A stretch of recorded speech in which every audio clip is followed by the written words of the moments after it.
Po Veľkej noci začali s veľkým jarným upratovaním aj v obci Veľká Mača. Deti z miestnej základnej školy vyčistili haj, ktorý využívajú hlavne mladé rodiny počas jarných a letných mesiacov na oddych a relax. Zelená škola, to je názov celosvetového projektu, do ktorého sa zapojilo 120 škôl zo Slovenska. Jednou z nich je aj základná škola vo Veľkej Mači, ktorá pravidelne organizuje v rámci environmentálnej výchovy jarné upratovanie v miestnom háji.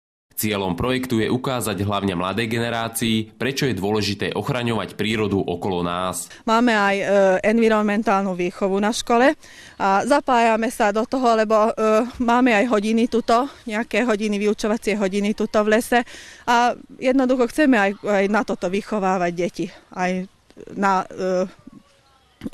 ochranu prírody. Do veľkého upratovania sa zapojilo 150 detí z celej školy. So svojimi učiteľmi vyčistili lesík, ktorý sa nachádza na okraji obce. Miestni obyvatelia ho využívajú hlavne v letných mesiacoch na relax a oddych. Všelijaké fľaše tam boli, aj umelohmotné, aj normálne sklené boli, aj papier tam bol. My sme boli asi najmenšou čatou, 3 dievčatá a ja. Môžem vám potvrdiť, že sme pozbierali 2 plné vrecá. Mne najviac papierov sa podarilo.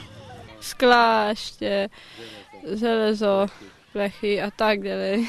Príroda bude čistá a stromy budú dýchať a môžu tam žiť zvieratá. Počas upratovania sa žiaci mohli zoznámiť aj s miestnou faunou a flórou. Po usilovnej práci si deti oddychli na miestnom ihrisku. Aj pani učiteľky, keď chodia okolo, tak im ukazujú, aké kvety sú tu. Sú tu také kvety, ktorí rastú iba tuto v Mačianskom háji. Deťom sa počas dňa podarilo vyzbierať 45 veľkých 120 litrových vriec odpadu. Viktor Bokor, televízia Kraja.